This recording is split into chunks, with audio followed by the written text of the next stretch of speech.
अफगानिस्तान ने पाकिस्तान के अंदर हमला कर दिया है और उन्होंने जो अफगान तालिबान की जो चेक पोस्ट थी वो उन्होंने टीटीपी को दे दी कि वहां से बैठ के फायरिंग करो। मीर अली नाम का ये जो टाउन है इस पर कब्जा कर लिया। तो ये पूरा जो क्षेत्र है ये लिबरेटेड एरिया है, ये मकीन से लेके मीर अली तक और इधर बन्नू के बाहर तक। अफगान तालिबान ने पूरी दुनिया में ऑफिशियली अनाउंस करके पाकिस्तान पर एक बहुत बड़ा हमला किया है।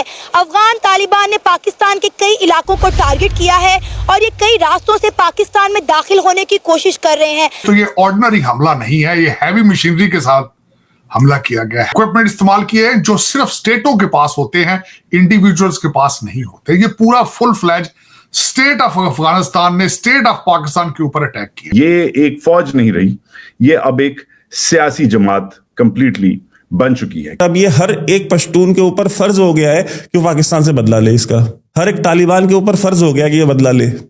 तो पाकिस्तान में जो आने वाले दिन हैं, अब आप देखिएगा कि पाकिस्तान के अंदर टीटीपी के तो जो एक्टिविटीज बढ़ेंगी सो बढ़ेंगी, लेकिन अब अफगान तालिबान के पास भी वैलिड रीजन है कि ठीक है अब हम इनको सपोर्ट भी करेंगे। अमेरिका फैसला डोनाल्ड ट्रंप का है कि इंडिया के साथ मिलकर चाइना को अब पुश बैक करना है, और जब चाइना पुश बैक होगा तो ऑटोमेटिकली चाइना एक्सपेक्ट करेगा पाकिस्तान से कि पाकिस्तान उनके साथ खड़ा हो। दोस्तों, कल तालिबान ने अपना किया हुआ वादा और रिसेंटली पाकिस्तान ने जो अफगानिस्तान पर हमला किया था उसका बदला ले लिया है, जहां पर अफगानिस्तान के जो 15,000 बॉर्डर पर करीब लड़ाके पहुंच चुके थे, उन्होंने एक बड़ा अटैक लॉन्च कर दिया है पाकिस्तान के खिलाफ, जिसमें पाकिस्तान के कई सारे फौजी मारे जा चुके हैं और अब तक के खबर के मुताबिक 100 से भी ज़्यादा पाकिस्तानी मारे जा चुके हैं। और ये भी कहा जा रहा है कि अफगानिस्तान के तालिबान ने पाकिस्तान के काफ़ी सारे इलाके पे कब्जा करके रखा हुआ है, यहाँ तक कि पाकिस्तान का आधा प्रोविंस खैबर पख्तूनख्वा पर तालिबान का कंट्रोल बन चुका है। और इसके साथ साथ अब पाकिस्तान की काफ़ी सारे एनालिस्ट ये भी कह रहे हैं कि अब अफगानिस्तान के ने ऑफिशियली लड़ाई डिक्लेयर कर दी है पाकिस्तान के खिलाफ, लेकिन पाकिस्तानी आर्मी अपना जान बचा रही है और पाकिस्तानी मीडिया में इसके बारे में कोई भी खबर नहीं दे रही है। तो चलिए इसी पर आगे पाकिस्तानी मीडिया का रिएक्शन देखते हैं। अगर आपको हमारा ये वीडियो पसंद आए तो वीडियो को लाइक करें और हमारे चैनल को सब्सक्राइब कर ले। ये ऑर्डिनरी हमला नहीं है, ये हैवी मशीनरी के साथ हमला किया गया। हैवी इसमें इक्विपमेंट इस्तेमाल किए हैं जो सिर्फ स्टेटों के पास होते हैं, इंडिविजुअल्स के पास नहीं होते। ये पूरा full fledge state of Afghanistan ने स्टेट ऑफ पाकिस्तान के ऊपर अटैक किया है। एक तो ये ऑर्डिनरी चीज नहीं है। दूसरा इसके अंदर पॉइंट ये है कि उन्होंने आपको कैलकुलेट कर लिया है कि आपकी स्टेट कितनी कमजोर है, स्टेट ऑफ पाकिस्तान कितनी कमजोर है। तीसरा पॉइंट ये है, उन्हें पता है कि जो सूबा हमारे साथ है वहां से उनको सपोर्ट हासिल है। तीसरा, उन्हें यह पता चल गया है कि मुर्शिद पाक ने हमें ग्रीन सिग्नल दे दिया है। ये चौथा पॉइंट है।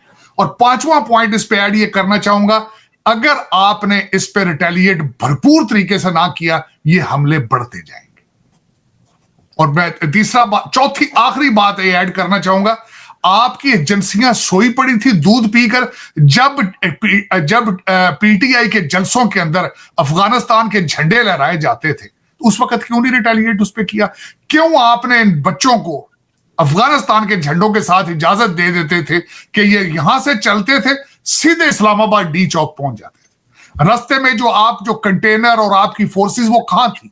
मुझे आज याद है अटक के डीपीओ ने कहा था कि ये हमारी रेड लाइन है, यहां से हम आगे नहीं जाने देंगे। क्या वजह? वहां से सारा कुछ क्रॉस करके बड़े आराम से वो डी चौक पहुंच गए। वहां जाके मैडम बुशरा ने बाहर निकल के तकरीर फरमाई और उन्होंने कहा अल जिहाद अल जिहाद। आपने उनको कहा संगजानी चल जाओ, आपने मिन्नतें की, तरले किए आपने। उन्होंने कहा नहीं। आप इतने कम, आपका क्या ख्याल है कि आपके तालिबान भाईजान ये सारा कुछ देख नहीं रहे हैं? ये उन्हीं चीजों का रिजल्ट है चीमा साहब। आज जब 9 मई के लोगों को आपने सजा देने के लिए 1.5 साल लगा दिया है, क्या ख्याल है मुत्तकी साहब वहां पे स्टडी नहीं कर रहे आपको देख के? दर हकीकत वो वो कहते ना, अपने हाथों से तराशे हुए सनम, वो आपने खुद train, you know them and they know you at the same time. ऐसे में पाकिस्तानी सेना का मोराल बहुत ही डाउन है। ऑफिसर्स वहाँ पर सारे के सारे बिजी हैं पैसे बनाने में।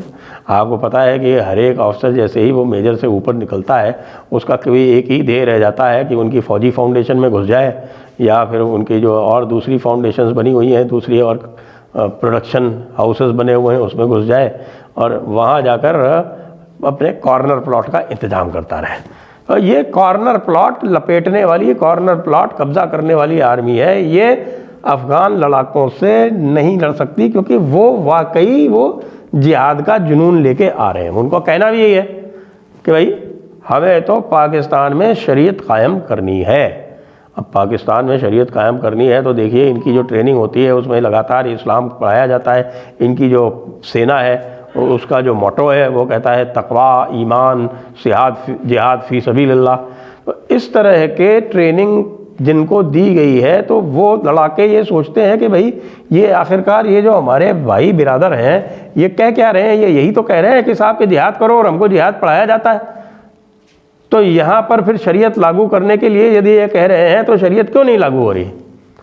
तो ये जो एक फ्रॉड बना रखा है पाकिस्तान आर्मी ने, क्योंकि पाकिस्तान आर्मी जो है वो बेसिकली शरीयत के नाम पर लोगों को, पूरे पाकिस्तान की पब्लिक को, अवाम को उल्लू बनाती है और ख़ुद जो है वो मौज मस्ती मज़े करती है।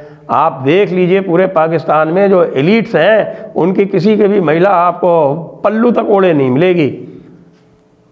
आपके हिजाब और बुर्का तो बहुत दूर की बात है, लेकिन पूरी दुनिया को और पूरे पाकिस्तान में जितने भी अवाम है उनको सबको जो है ये शरीयत के बेड़ियों में बांधना चाहते हैं। तो ये जो लड़ाई है, अब ये मैं ये प्रेडिक्ट कर सकता हूँ कि भाई ये लड़ाई अब यहाँ पर आप देख रहे हैं, इधर मैं इधर से आता हूँ और दिखाता हूँ, ये कोहाट है। ये कोहाट बस पेशावर के थोड़ा सा बाहर है। तो ये कोहाट तक पूरा एरिया वजीरिस्तान यानी नीचे कोयटा के जस्ट ऊपर से लेकर और कोहाट तक ये लगभग लिबरेटेड है। अभी पाकिस्तान आर्मी के कुछ लोग जो हैं वो बॉर्डर पे गए हुए हैं, लेकिन मैं ये भविष्यवाणी कर सकता हूँ कि आज नहीं तो हफ्ते भर में आप देखेंगे कि तालिबान इस पूरे क्षेत्र में अपनी चौधराहट कायम करके आपको बता देगा। कुछ खास समझ नहीं आ रही कि पाकिस्तान कैसे उस प्रेशर को बर्दाश्त करेगा। अमेरिका फैसला डोनाल्ड ट्रंप का है कि इंडिया के साथ मिलकर चाइना को अब पुश बैक करना है, और जब चाइना पुश बैक होगा तो ऑटोमेटिकली चाइना एक्सपेक्ट करेगा पाकिस्तान से कि पाकिस्तान उनके साथ खड़ा हो और उनको सहूलतें दे, और यहाँ फिर ये IMF और ये सारे जो प्रेशर पॉइंट्स हैं ये फिर टेंशन क्रिएट करेंगे आपके लिए। सो आई fear that things on the foreign policy front are not going to be positive for Pakistan.